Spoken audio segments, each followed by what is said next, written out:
Hello, my name is Priyanshu. You are watching Statistics My Passion. In this video, we will learn the question. Okay, the question है आपका the distribution of marks obtained by 500 candidates in a statistics paper in a certain examination is as follows. So marks more than and number of candidates यहाँ पर आपको दिए. तो आपको देखिए यहाँ पर निकालना क्या है. मैं क्वेश्चन आपको पूरा नहीं लिखा है, क्वेश्चन एक एक करके मैं आपको बताऊंगा और उसके बाद चलिए देखते हैं. क्वेश्चन नंबर 1 है आपका कि सबसे पहले तो क्वेश्चन आपको समझ में आ गया होगा कि यहाँ पर टोटल कैंडिडेट्स जो है वो आपको दिए हैं 500. ये जो है आपके मार्क्स मोर देन जीरो, यानी कि आपके जो कैंडिडेट्स हैं, जैसे कि मैं बोलूँ कि जीरो से ज़्यादा सभी के मार्क्स आए हैं, जिसमें वो पूरे के पूरे 500 ऐसे स्टूडेंट्स हैं जिनके जीरो से ज़्यादा मार्क्स आए थे. 10 से ज़्यादा मार्क्स यानी कि 10 से अबव मार्क्स सब कितने लोगों के आए हैं? 460 स्टूडेंट्स के ऐसे हैं जो 10 से ऊपर लाए हैं. 20 मार्क्स से ऊपर ऐसे स्टूडेंट्स हैं जो 400 स्टूडेंट्स ऐसे हैं जो 20 से ऊपर मार्क्स लाए हैं. ऐसे ही 200 ऐसे स्टूडेंट्स हैं जो 30 से. अब देखिए क्वेश्चन इसमें क्या पूछा गया है. हमें क्वेश्चन ये पूछा गया है कि इफ, मैं आपको क्वेश्चन यहाँ लिख के दिखा देता हूँ क्योंकि यहाँ पर जगह नहीं है, इस वजह से मुझे रफ करना होगा. थोड़ा सा हम रफ कर लेते हैं और उसके बाद हम क्वेश्चन स्टार्ट करेंगे. और इस टेबल को हम थोड़ा छोटा बना लेंगे जिससे क्या है आपको मदद मिलेगी. ठीक है, मैं सबसे पहले यहाँ पर टेबल बना देता हूँ जिससे आपको आसानी रहे. तो यहाँ तक आपकी 0 से लेके 50 तक आपका दिया था और ये कैंडिडेट्स दिए थे 500, 460, 400, देन 200, 100 एंड 30. ये तो दिए थे आपके कैंडिडेट्स. एंड देन आपको निकालना क्या था. क्वेश्चन ये बोला गया है if 60% students pass the paper, if 60% of the students, यानी कि 500 में से 60% ऐसे लोग हैं, मतलब 500 लोग गए थे पेपर देने और 500 लोगों में से 60% लोगों ने पेपर को पास कर लिया. तो हमें बताना है कि then minimum marks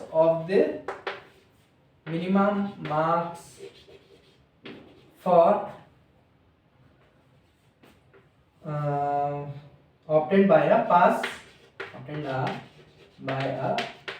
candidate.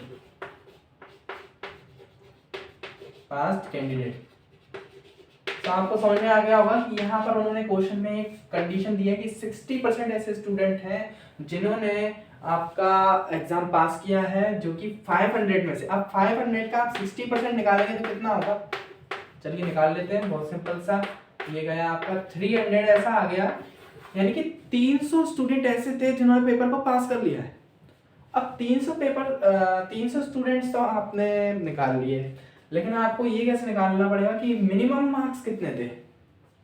Minimum marks हमें अभी पता नहीं है. कि एक कट ऑफ होता है ना, कि जैसे हमें 100 में से 33 मार्क्स लाने रहते हैं, उसके बाद अगर ऊपर आते हैं तो हमारा पेपर पास हुआ माना जाता है. लेकिन यहाँ पर मिनिमम मार्क्स के बारे में दिया ही नहीं है, तो हम कैसे निकालेंगे उसको निकालने के लिए आपको इन 3 स्टूडेंट्स को यहाँ पे देखना पड़ेगा कि 400 और 200 के बीच में हमारा 300 आ रहा है. तो यहाँ हम अपने 300 को लिख सकते हैं, क्योंकि 400 और 200 के बीच में हमारा क्या है 300. ऐसे ही 20 और 30 के बीच का अगर आप निकालेंगे तो वो आएगा कितना 25. यानी कि जो हमारा मिनिमम मार्क्स है वो कितना है 25. इसका आंसर कितना आ गया 25 marks the minimum marks for obtained by a pass candidate. यानी कि 25 मार्क्स लाने पर स्टूडेंट क्या हो जाएगा, पास हो जाएगा. अब आप आगे बढ़ते हैं सेकंड क्वेश्चन की तरफ. इसी टेबल के लिए एक सेकंड क्वेश्चन है और सेकंड क्वेश्चन कुछ ऐसा है कि the value of semi quarter range. आपको निकालना है क्वेश्चन में the value of semi quartile range.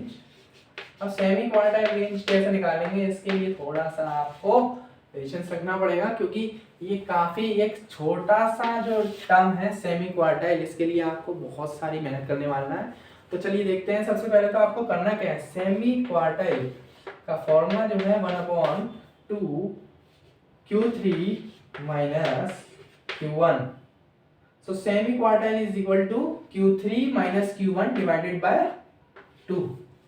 तो ये हो गया आपका सेमी क्वार्टाइल। अब सेमी क्वार्टाइल को निकालने के लिए आपको Q3 की जरूरत है और Q1 की जरूरत है। तो सबसे पहले हम Q1 निकालेंगे, उसके बाद देन उसके हम क्या निकाल लेंगे, Q3 निकालेंगे।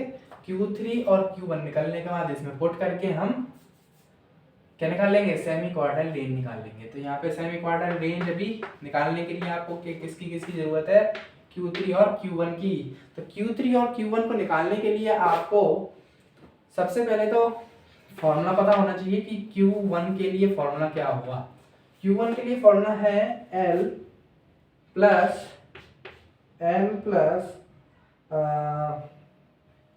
H upon F। This is the frequency and this is the interval and this is n upon 4 minus c. Here c is the cumulative frequency. Now we have not given the cumulative frequency, so we will have to find the cumulative frequencies.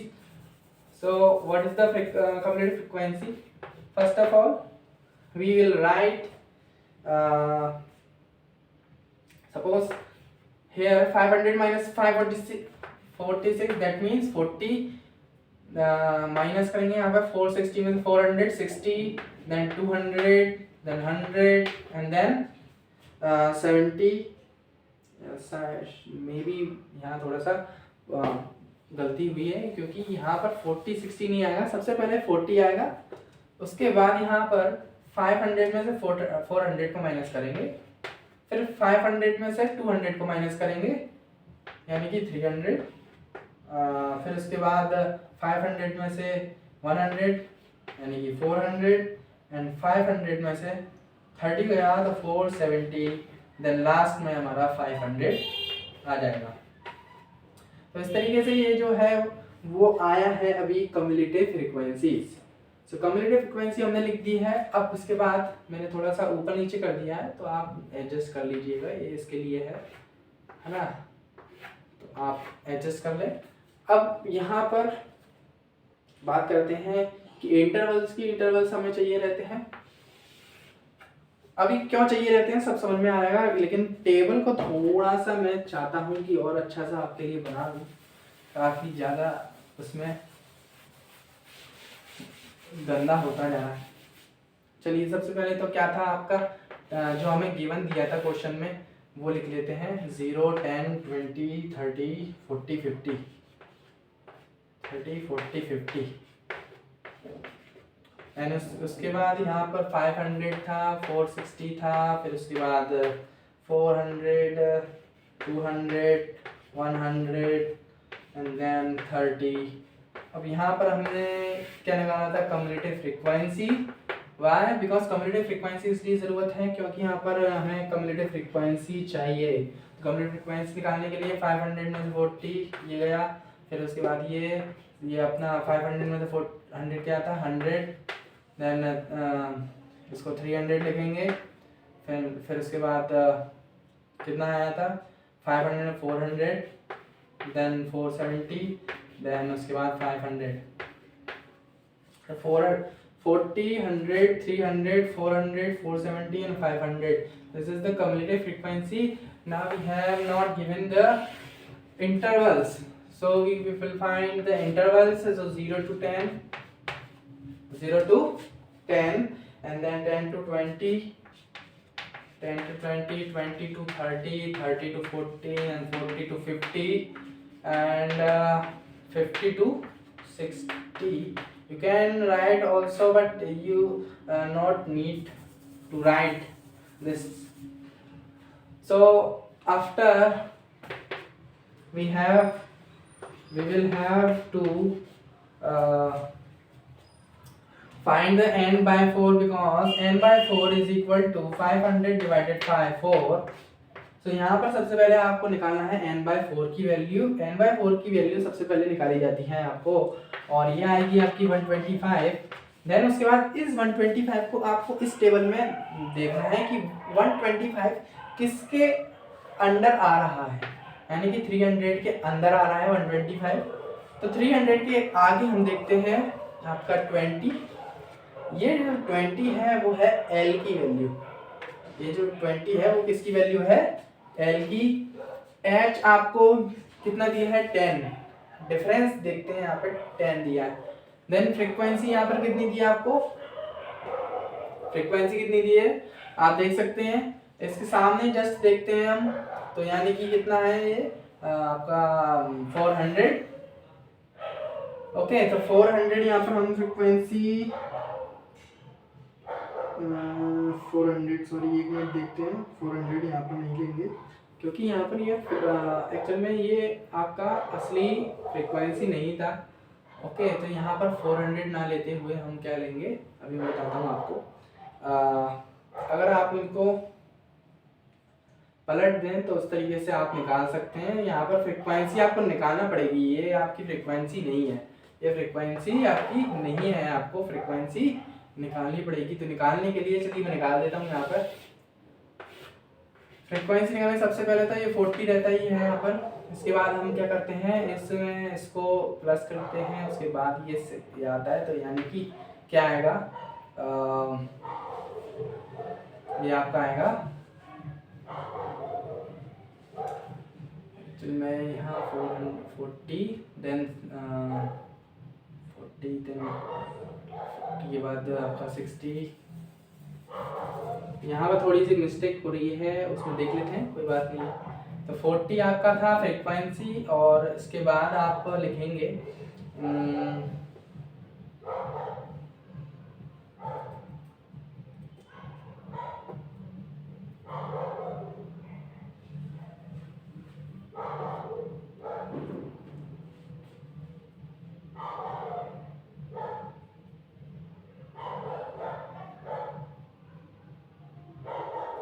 यहाँ आएगा 60, correct था मैं बिल्कुल, और 60 सी आएगा क्योंकि अगर आप इसको ऐसे देखें तो कुछ ऐसा रहता है आपका, पहले फ्रीक्वेंसी लिखी जाती है, फिर कम्युलेटिव फ्रीक्वेंसी लिखी जाती है। तो 40 देन कम्युलेटिव फ्रीक्वेंसी हमारे पास है ही, 40 दोनों ही है। कम्युलेटिव फ्रीक्वेंसी यहाँ पे हमने कितनी ली थी? 60। अब इसमें उसको हम प्लस करते हैं, यहाँ कितना आया? 100 में फिर यहाँ पे हमें पता नहीं है, लेकिन हमें ये पता है कि कम्युलेटिव फ्रीक्वेंसी कितनी है यहाँ पर? 300 है। तो हम 100 में इतना क्या प्लस करेंगे कि 300 आ जाए? तो 200 आएगा यहाँ पे। तो हमारा क्या आएगा यहाँ पर? 200 आएगा, यानी कि फ्रीक्वेंसी कितनी आ गई हमारी? 200 आ गई, जो हमें चाहिए थी। थोड़ा सा लेंथी सवाल है तो आपको थोड़ा सा परेशानी आ सकता है इसको करने में, तो आपको समझने में भी दिक्कत आ रहा होगा, है ना, क्योंकि इसमें आपका थोड़ा सा भेजा घूमने वाला है, क्योंकि ऊपर नीचे सब जगह से ऊपर नीचे सब गलत दिया गया है, और आपको उसको अरेंज करना है। सबसे पहले कम्युलेटिव फ्रीक्वेंसी निकालना है, देन उसके बाद फ्रीक्वेंसी निकालना है, तो थोड़ा सा प्रॉब्लम आएगा वो करने में आपको। देन इसके बाद यहाँ पर 200 है, देन 400 है, तो 200 एंड 400 यहाँ पर फिर से क्या आएगा? मेरे हिसाब से 200 आना चाहिए। तो 40 यहाँ पे कितना आता है? 40 में कितने जोड़े हैं कि 60 आ जाए, 60 में कितने जोड़े हैं कि 300 आया है। तो यहाँ पर मैंने आपका बिल्कुल सही किया था कि 40 देन उसके बाद 60 एंड 100 के बाद 300 था, तो यहाँ पर 200 आएगा। ऐसे यहाँ पर 300 के बाद क्या है? 400 है, तो 400 यानी कि यहाँ पर क्या आएगा? 100, यहाँ पर 400 है, और इसमें 300 प्लस 100 यानी कि 400, और 400 के बाद यहाँ पर आपका फिर कितना है? 470 है, तो आप 470 लिखेंगे नीचे, तो 470 देन उसके बाद 470 में आप कितने प्लस करेंगे कि 470,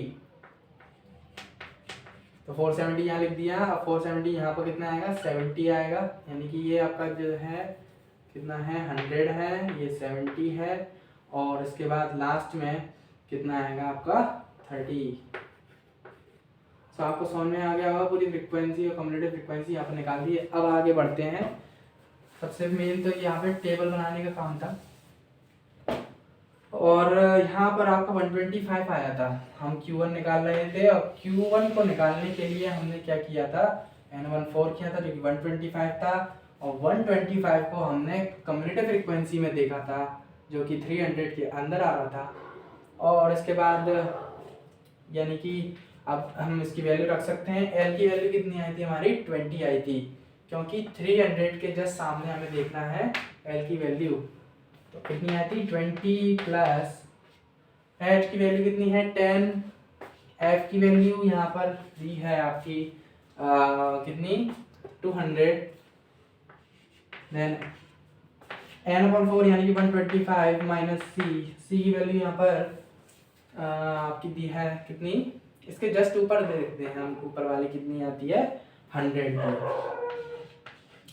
कम्युलेटिव फ्रीक्वेंसी के ऊपर वाली हम वैल्यू देखते हैं C में रखने के लिए, ना कि उसी को रखते हैं। ओके, ऐसे ही आपको अगर अभी देखिए क्लियर और हो जाएगा। अगर Q3 निकालेंगे तब, अब इसको हम सॉल्व कर लेंगे, देन हमारी Q1 की वैल्यू निकल आएगी। Q1 की वैल्यू आएगी आपकी 21.25। इसको आप सॉल्व कर लें, 21.25 आपकी क्या आएगी, Q1 की वैल्यू। अब हम निकालने वाले हैं क्या, Q3 के लिए आपको बस इसमें से थोड़ा सा चेंज करना है। Q1 की जगह क्या कर देना है, Q3, देन यहाँ पर कर देना है 3n/4। यहाँ पे था n/4, यहाँ पे कर देना है आपको 3n/4। तो 3n/4 निकालना है सबसे पहला स्टेप। 3n/4 निकालते हैं सबसे पहला स्टेप। उसके बाद n की वैल्यू कितनी थी, 500 3 का यहाँ पे कितना हो गया, ये पूरा आप सॉल्व कर दीजिए। 3 500 देन 4 से डिवाइड करेंगे इसमें 125 को 3 में करेंगे, 375 आपका क्या आएगा, 3n/4 आएगा। तो 375 आपको कहाँ देखना है, कम्युलेटिव फ्रीक्वेंसी में देखना है, जो कि 400 के अंडर में आता है। 375 किसके अंडर में आता है, 400 के अंडर में आता है। और अब इसमें हम देखते हैं सबसे पहले L की वैल्यू, जो कि कितनी होगी, 30। तो 30 हम लिख देंगे यहाँ पर कितना, L की जगह, और H आपका आएगा 10। देन F की वैल्यू आपकी आएगी कितनी, 100, बिकॉज ऑफ यहाँ पर इसके सामने देखना है हमको 100। और 3n/4 की वैल्यू आएगी आपकी कितनी, जो कि हमने निकाली थी 375। देन C की वैल्यू आप बताएंगे कितनी आएगी, इसके ऊपर वाली 400 के ऊपर वाली, यानी कि 300। अब इसको आप सॉल्व कर लीजिए और आपका Q3 निकल आएगा। तो Q3 निकालते समय आपने देखा कि कैसे आपको Q3 निकालना है। तो 37.5 जो है Q3 की वैल्यू आपकी आ चुकी है। Q1 की निकाली थी अभी हमने, Q3 की निकाली। अब हमें क्या करना है, इसको फिर से पुट कर देना है सेमी इंटर क्वार्टाइल रेंज के फॉर्मूले में पुट कर देना है, और सेमी इंटर क्वार्टाइल रेंज आपकी निकल आएगी। तो Q3 हमने निकाला था 37.5 एंड देन उसके बाद 21.5 आपका क्या आया था, Q1 आया था। ओके, अब इसके बाद इसको सॉल्व कर लेंगे, देन उसके बाद आपका क्या आएगा, सेमी इंटर क्वार्टाइल रेंज आएगी। तो इसका आंसर आएगा 8.125। तो सॉल्व कर लीजिएगा इसको, आपका आएगा सेमी क्वार्टाइल रेंज। अब इसी में एक थर्ड क्वेश्चन और है जिसे आपको सॉल्व करना है, और मैं आपको बता देता हूँ इस क्वेश्चन में क्या और है। एक और उस क्वेश्चन में बोला गया है कि mode of the frequency distribution. तो इसी टेबल की मदद से आपको क्या निकालना है, mode of the frequency distribution. आप कैसे निकालते हैं, चलिए देखते हैं। तो मोड ऑफ द डिस्ट्रीब्यूशन निकालने के लिए सबसे पहले आपको क्या याद होना चाहिए, आपको इसका फॉर्मूला याद होना चाहिए। तो फॉर्मूला आपको याद होना चाहिए, क्या होगा formula, L plus H bracket में F K minus F K-1 divided by 2FK minus F K-1 minus F के प्लस 1। अब यहाँ पर एल की वैल्यू कितनी होगी आपकी, सबसे पहले तो हमें एल निकालना है, एफ की वैल्यू वगैरह वगैरह आपको निकालना है, लेकिन मोड को निकालते समय आपको ये याद रखना है कि आपको ये पता कैसे चलेगा कि आपको क्या निकालना है ना। तो अब देखिए यहाँ पर हमने Q3 और Q2 वगैरह वगैरह निकाले थे। अब इसके बाद हम बात क्या कर रहे हैं, किसके निकालने की, मोड को निकालने की बात कर रहे हैं।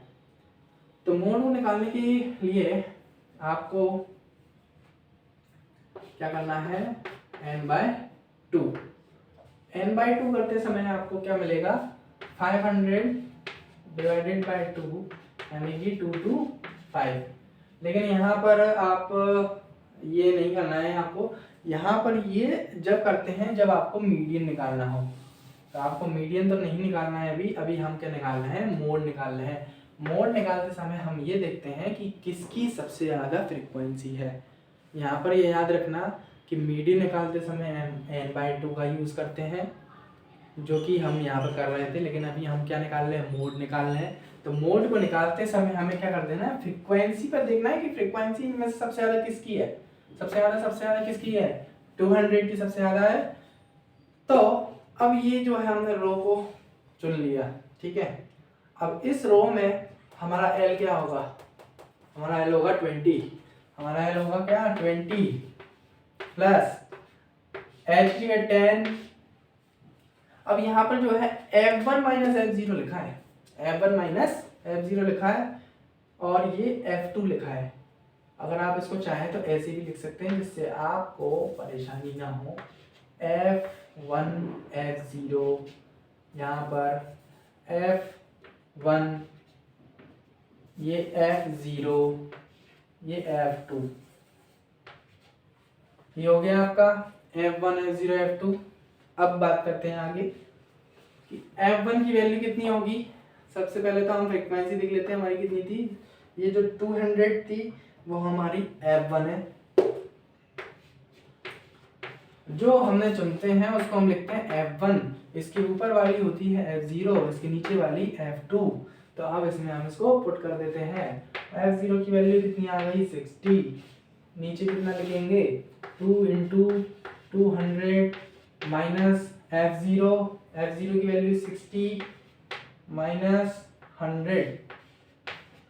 अब इसको हम सॉल्व कर लेते हैं पूरा, 20 प्लस 10 × 140, 200 यानी ये 400 हो गया, 400 300 हो गया, 300 में से 60 गया, 240 आ गया। 20 प्लस 140 डिवाइडेड बाय 24 यानी उसके बाद आप सॉल्व कर लीजिए। तो मोड की वैल्यू आएगी आपकी 25.83। तो आंसर है आपका 25.83। तो ये आपका लास्ट, ये 3 क्वेश्चन मैंने आपको इसमें कराया, आपको काफ़ी ज़्यादा अच्छा लगा होगा आपको करने में। अगर आपको और ऐसी वीडियो देखनी है तो आप कमेंट करें और बताएं मुझे कि आपको किस तरह की वीडियोस चाहिए, तो जिससे मुझे आपको पता चलेगा। Thank you so much video देखने के लिए, धन्यवाद।